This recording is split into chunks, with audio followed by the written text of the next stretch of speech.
Pump up the volume on your parenting with Parent Pump Radio. Tune into something different that makes a difference. At Parent Pump Radio, instead of a ripple, we choose to create a splash. Get energized, get inspired, and get informed with how to parent in the new millennium. With your host and parent coach super guide, Jacqueline T.D. Wynn.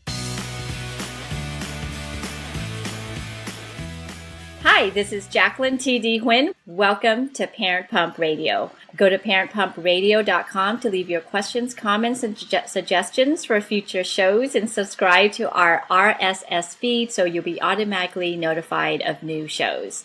If you're looking for a speaker or leadership development trainer for your organization, please go to my website at integrativeminds.com to learn more about what I offer, and contact me at info@integrativeminds.com to schedule a meeting time. So the new year, this 2019, it's still relatively young, and some of us are still reflecting and wondering how to create better life, better habits that we really want for ourselves and our family. So how do we as parents and as a family implement and create goals that can help our children be more financially secure for the future, and as well as ourselves, right? Because if our children are in debt, we're going to be in debt. So, and how do we live the life of our dreams?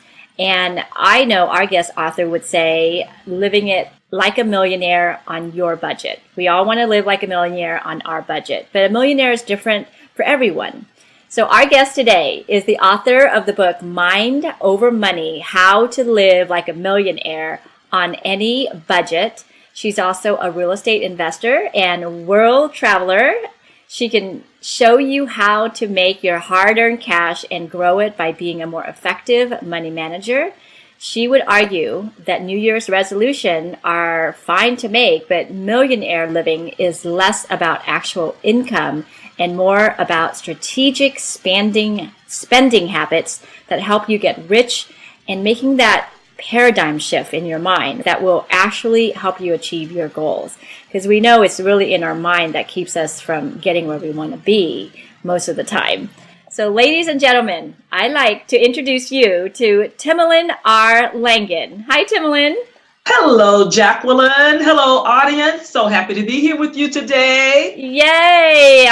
We just saw each other over the weekend, so I'm glad to see you here on the show today. I am so happy to be here. We had a wonderful time at your seminar on Saturday, and we're going to have a good time today as well. Yes, we are. Today we're going to talk about what you know and what you can do to help me and the audience. Let's just start with, why is this subject so important to you?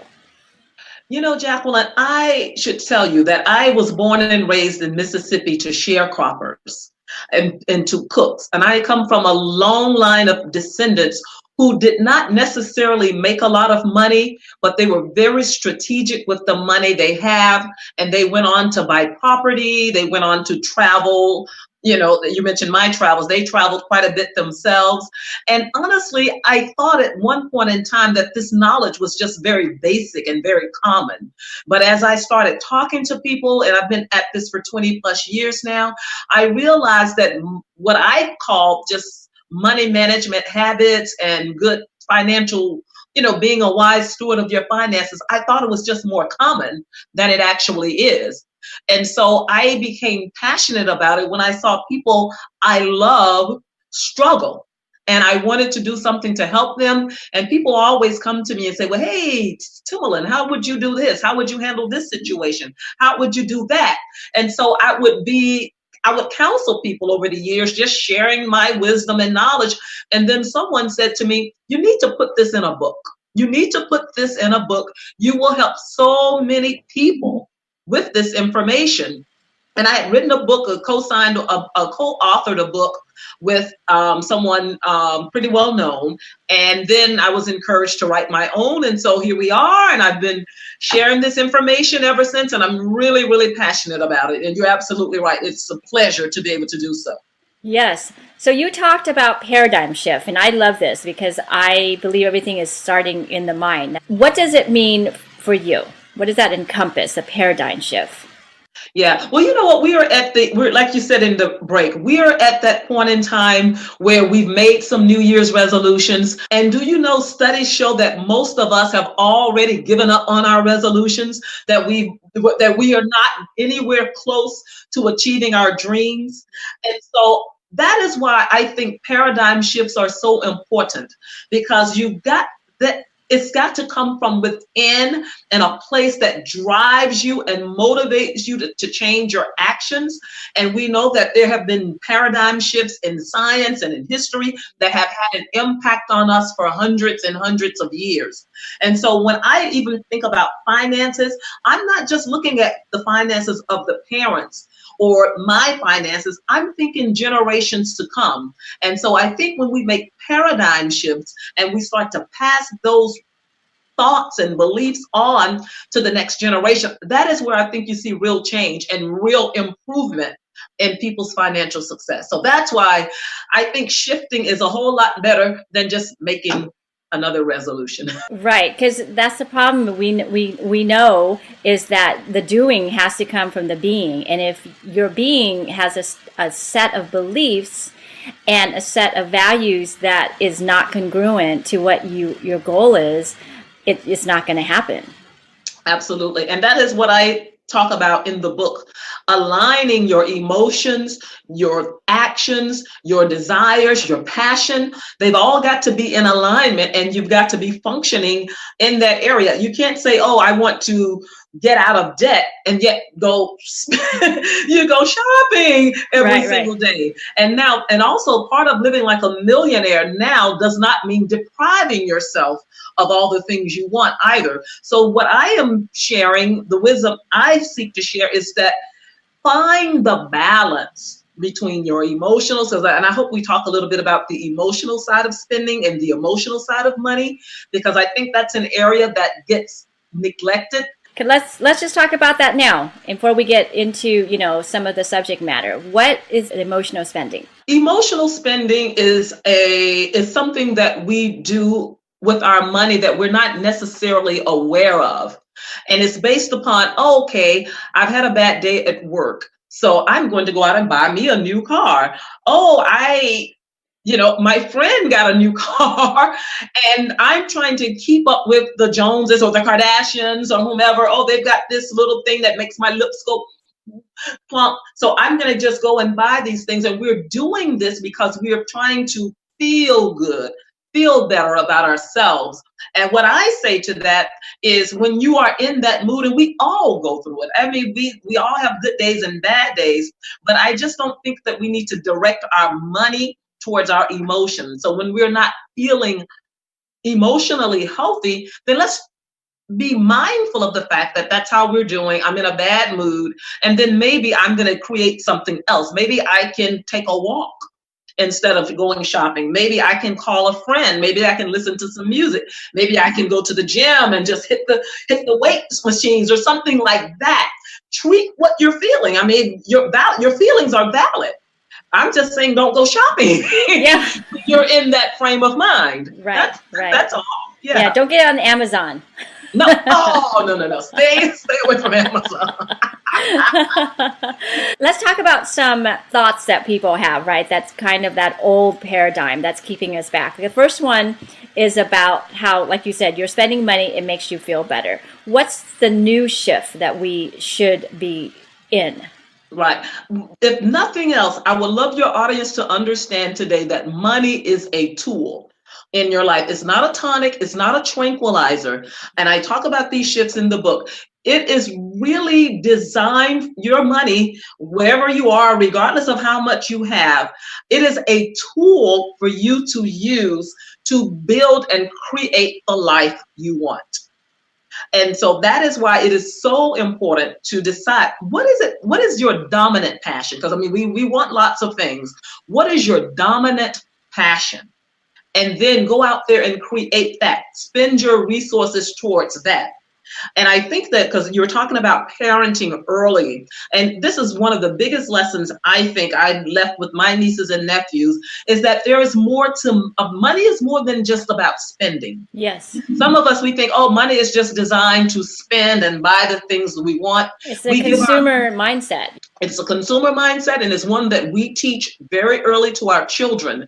When we give them allowances, we don't necessarily say to them, you know, someone worked really hard so that you could have an allowance. We just give it to them and think that they're automatically going to know what to do with it. But you know what? They do the same thing we do with it. They go and spend it too. They go and spend it on the things that they want, and without thinking, without pondering any kind of thoughts about investments or strategy, or just being strategic with money. Not even investment. That takes it to another level. But just being cognizant of the fact that, hey, I've got some money in my hand and I have some options. I have some choices as to what I can do with it. And so I think that's one of the things that we want to do too, is just teach children to make sound decisions around money. And parents, the best way to teach that is to model it. And I'm a teacher. Always, you know what? It's always doing, right? Talking is a waste of time, because and we know we were all kids at one time. Everything is about what you do in this world. It's the action speaks louder than words. In order for us to really be effective with our children and the family in general, we have to model what we want to do. Absolutely. And I'll tell you a story, Jacqueline. I cannot really think of a time where my grandmother or my big mama, whom I mentioned earlier, sat down and talked to me and said, hey, this is money. You need to be strategic with your money. Here is how you do it. What she did better than that, she would model with me. And I'll never forget one of my first lessons when I was in elementary school and I was just learning how to write. And she sat me down, she's got a checkbook, and she had me fill out the checks. There were some bills, and at that time people paid their bills by mail and check. Yeah. And so I filled in the check. I wrote out the name of the company, the amount of money due, and then she signed the checks. And then after that, shortly, a few hours later, we went to the post office and mailed the checks. That's the only real lesson that I had in terms of learning how to pay my bills on time. But that is such an important part of being money wise and being financially successful.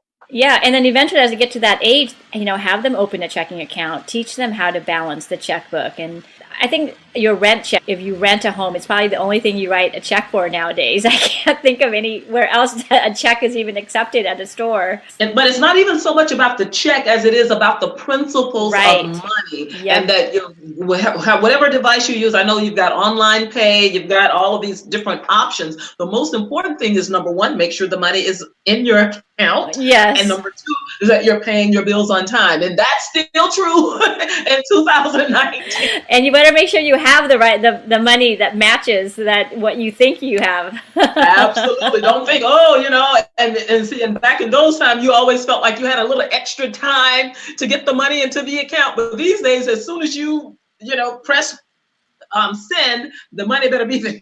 Yeah, well, nowadays also, what the bank shows as a balance is not necessarily what you have in there, because there might be things that they have not processed.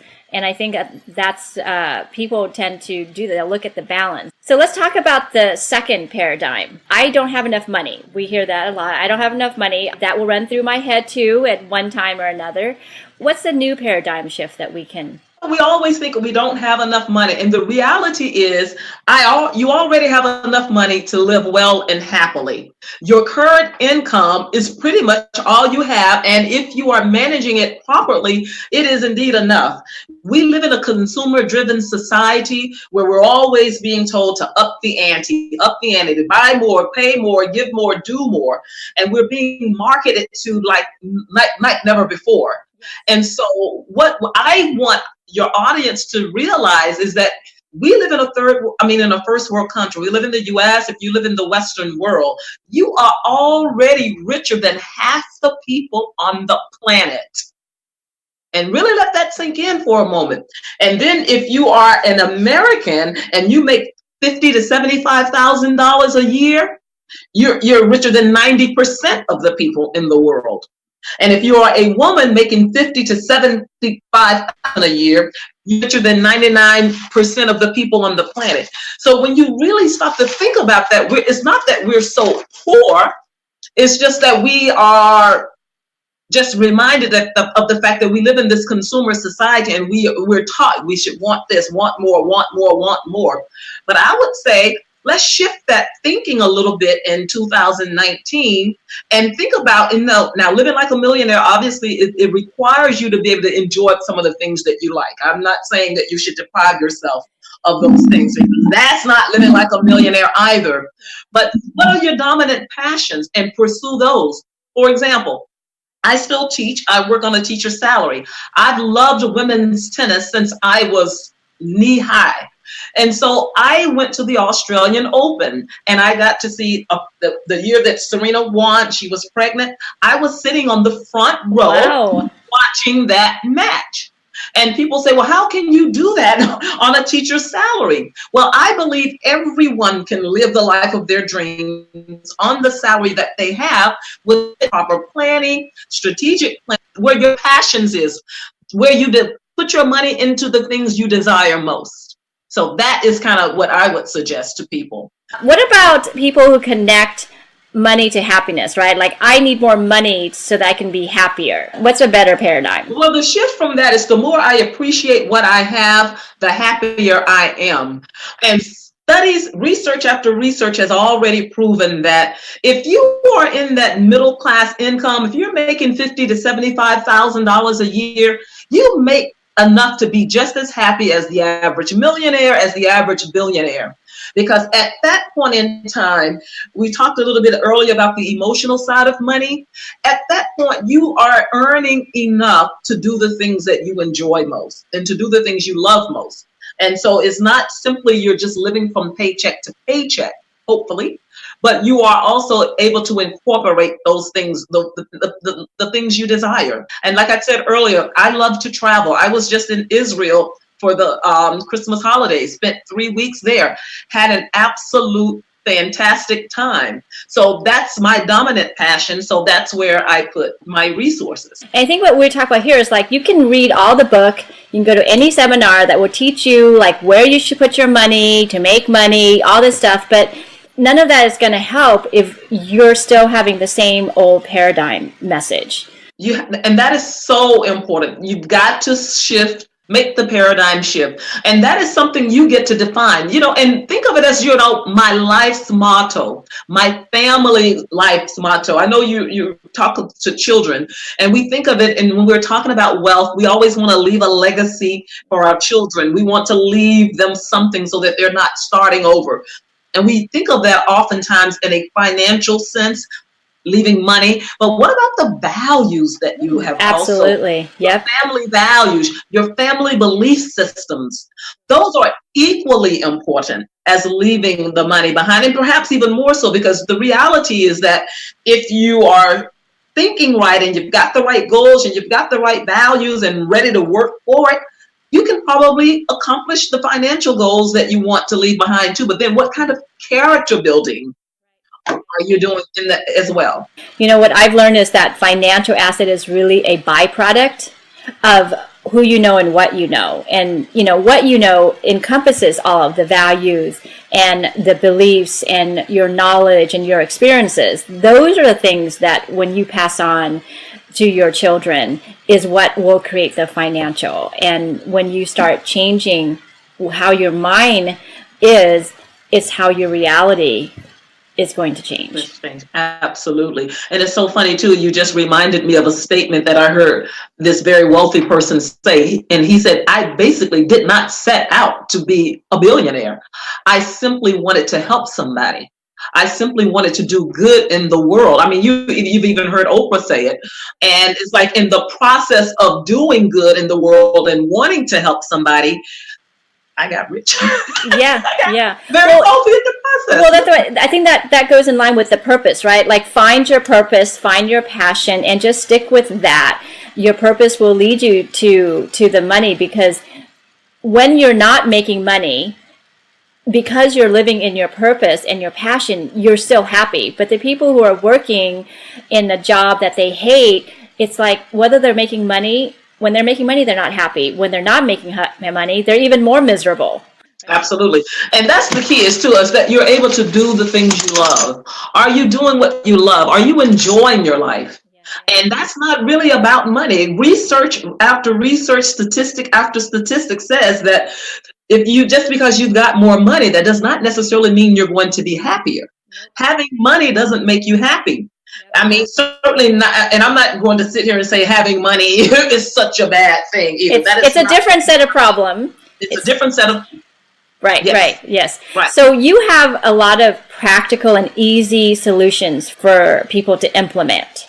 Can you give us some pointers, some tips? Well, you know what? Number one, first and foremost, lower your debt.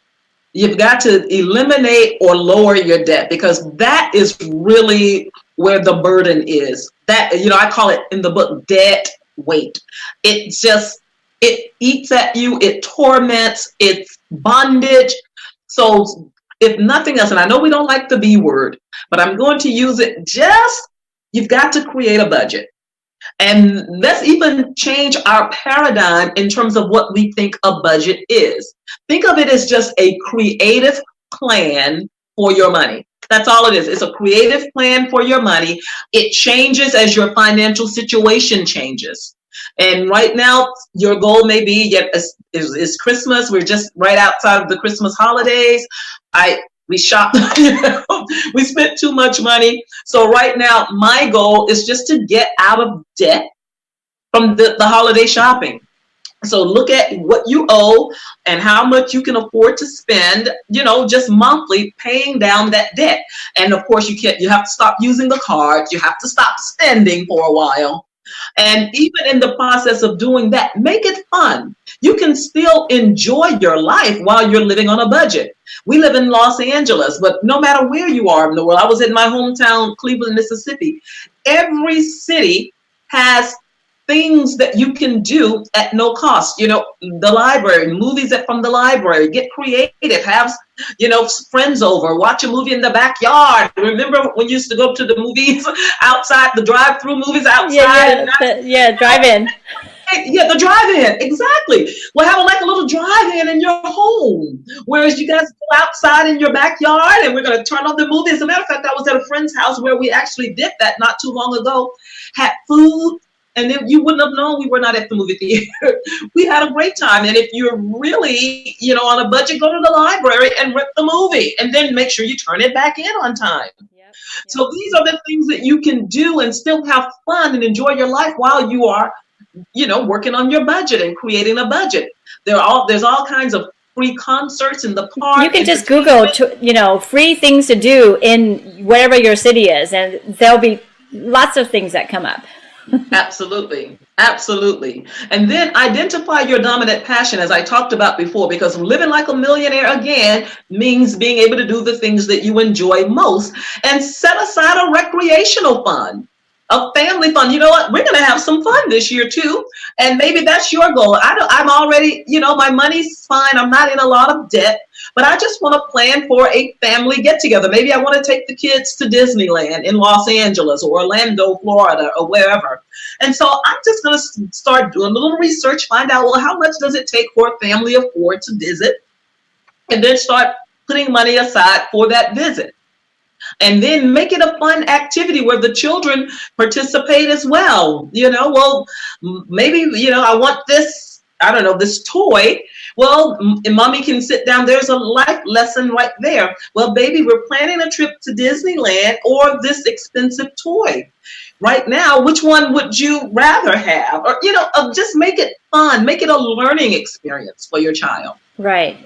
Yeah. Yeah, and I think with children, you can really make a lot of fun things if you think about it, because they come from that place anyways. There's so many games that we can do. Any other? Oh, wow. And just if you are in a place where you need to focus on your spending, I recommend, and I list 40 plus ways in the book, Mind Over Money, of how you can reduce your income so that you can feel like you've got an immediate raise. And then just shopping differently. Maybe instead of going to the most expensive grocery store in town, start shopping at some of the ethnic markets, some of the dollar stores even. And you can save 50 to 60% on your grocery bills just by shopping at a different place. Yes. And that's easy to do, easy to implement. And then too, when it comes to savings, I tell people, everyone says, oh, I don't have enough money to save. Once I pay all the bills, there's no more money. Save your coins, save your pennies, save your nickels, save your dimes, save your quarters. And you'll really be surprised at how much money you will have. As a matter of fact, I know a family who was indeed able to take that family vacation after just saving their coins for the year. Wow. That's a lot of coins. Yes, and you'd be surprised. They add up. I put them in a water bottle and just let the bottles pile up. And you really would be surprised. I tell you, and then too, that's also your emergency fund. People think I don't have enough for an emergency fund. Well, you know what? It's easy for you to amass maybe a few $100s, anywhere from a few thousands, just depending on how much you save. And you'll just be surprised how that money comes in handy and can be used in an emergency situation or even for recreation. It's all about what you need it for. Now, you said there's a list of 40 things in your book? I list 40 plus things in my book of easy to implement tools. Like what we were saying before, the strategies that we've already discussed are not hard. Yeah. These are just things. And that's why I talked about making the paradigm shift too, because sometimes we think, oh, I don't want to do it that way. Oh, what will other people think of me? Oh, if I buy generic instead of buying brand, you can save yourself a third of the cost. Yeah. What's wrong with that? Yeah. But sometimes a lot of times it's the same thing. It's just white labeled. That's all it is. The ingredients are the same. And they say if you look at the first 5 ingredients of a product, that's 90% of the product, 95% even. So if the first 5 ingredients are the same on a brand product and the generic product, honey, you're buying the same thing. Yeah, you're just paying more money for marketing. You're just paying for marketing. It's just the same. No difference. Timolin's website is newfitworldtv.com. And her book is Mind Over Money, How to Live Like a Millionaire on Any Budget. Timolin, thank you so much for being here and sharing all of this information with our listeners.